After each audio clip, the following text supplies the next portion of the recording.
Hello and welcome to the news update in AFRICUNIA TV, bringing you updates from the Nigerian scene, the African scene, foreign scene, and the world of sport. My name is Deborah Ezeh. Many thanks for joining me. Our news update today will begin from Nigeria, where prominent leaders of the All Progressives Congress yesterday confirmed that President Muhammadu Buhari actually approved the sack of the chairman of the caretaker extraordinary convention planning committee of the party, Governor Buni of Yobe State. Some party leaders, including governors on the platform of the party, said that the president approved Buni's removal when he was confronted with various moves by the CECPC chair to thwart plans to hold the party's national convention on March 26th. Bello, who arrived at the party secretariat about 12 noon, was applauded by scores of the party supporters. He said that there were nothing unusual over the parley with his colleagues in the caretaker committee. And still in Nigeria, over 1 million women from different walks of life went out today to protest against rejected gender bills in the National Assembly. They also protested against the denial of citizenship to the foreign-born husband of a Nigerian woman, women's inability to take indigenship of their husband's state after 5 years of being together, denial of 35% appointed positions, party administration and leadership, as well as rejection of specific seats for women in the National Assembly. Gender equality, parity, and end of discrimination against women will equally take the center stage as they join their counterparts across the world to celebrate this year's International Women's Day. And more updates from the Nigerian scene. World Health Organization (WHO) yesterday warned that as the severe acute respiratory syndrome coronavirus type 2 that causes the coronavirus disease continues to evolve, the risk of future emergence of variants is high. Meanwhile, the International Monetary Fund, IMF, World Bank Group, World Trade Organization, and the WHO have expressed fears that unequal access to vaccination may prolong the lifespan of the COVID-19 pandemic.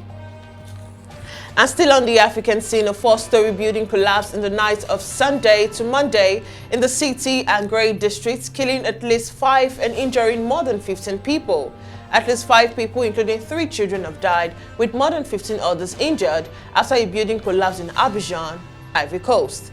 The 4-story building collapsed in the night of Sunday to Monday in the Cities and Grey district. As firefighters continued to look for victims during the day, families waited anxiously to be updated on the fate of their loved ones.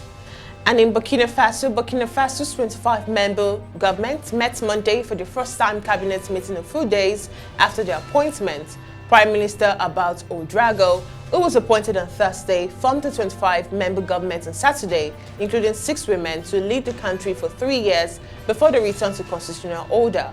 He said, and I quote, "I call on all Burkinabs for all walks of life to support the new government in these difficult times that our country is going through, and in the implementation of this vision of change that the President of Faso wants to give impetus to all overall governance." End of quote.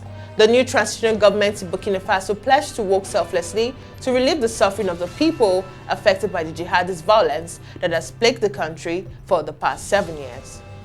And now on to the foreign scene. Russia's offensive in Ukraine continued, but at a significantly slower pace on Tuesday, and a second senior Russian commander had been killed, Ukrainian military and intelligence said. As frightened residents fled bombarded out cities, Ukrainian military intelligence on Tuesday said that Ukrainian forces killed a Russian general near the besieged city of Kharkiv, the second Russian senior commander to die in the invasion. Fears of an energy war between Russia and the West grew on Tuesday after the United States pushed its allies to ban Russian oil imports as punishment for Moscow's invasion of Ukraine. Russia warned it could stop the flow of gas through pipelines from Russia to Germany in response to Berlin's decision last month to halt the opening of the controversial new Nord Stream 2 pipeline. And still on the foreign scene, all sanctions options against Russia are on the table, but if the European Union imposes sanctions on energy, all EU states must be able to bear the burden, the Foreign Minister of the Netherlands, Wopke Hoekstra, said in a Venus on Tuesday. No measure are out of bounds for the Netherlands, including energy. It's extremely important to take into account the position of all European allies. Some of them are much more dependent on oil and gas than the Netherlands. Others should be able to bear the burden as well, he added. And moving on, Israeli police shot dead a Palestinian man after he stabbed 2 officers at a gate to Jerusalem walled Old City on Monday, a police statement said. It was the second such incident in 2 days, and police said the 2 officers suffered light to moderate wounds and were taken to hospitals. Hamas, the Islamist group that rules Gaza, claimed the attackers as a member. It praised the stabbing attack as a response to what it called Israel's extrajudicial killings of Palestinians in Jerusalem without arresting them or putting them on trial. And now on to the sports scene. Scotland's World Cup playoff semi-final against Ukraine, scheduled for March 24th, has been postponed.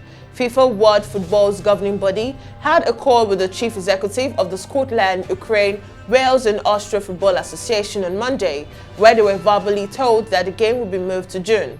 However, it is yet to be decided if Scotland will now play friendly internationals on March 24th and 29th instead. And finally, Jamie Carragher says it is the first time in his life he thinks Everton have a real chance of being relegated from the Premier League after an embarrassing 5-0 defeat at Spurs. The humiliating loss in North London leaves Frank Lampard's side just 1 point and 1 place above the relegation zone, with a game in hand on 18th place Burnley. Everton were last relegated from the top flight in 1951, but the loss at Tottenham now raises serious doubts about the Premier League status. And that's all from us on news updates on AFRICUNIA Television. Follow all our social media platforms on Jointum, Pangram, Instagram and Facebook in their respective order to stay connected and updated to our news and other programs. Visit our website on www.africunia.tv and also subscribe to our YouTube channel, like and leave a comment on the comment section. Once again, I'm Deborah Ezeh. Bye for now.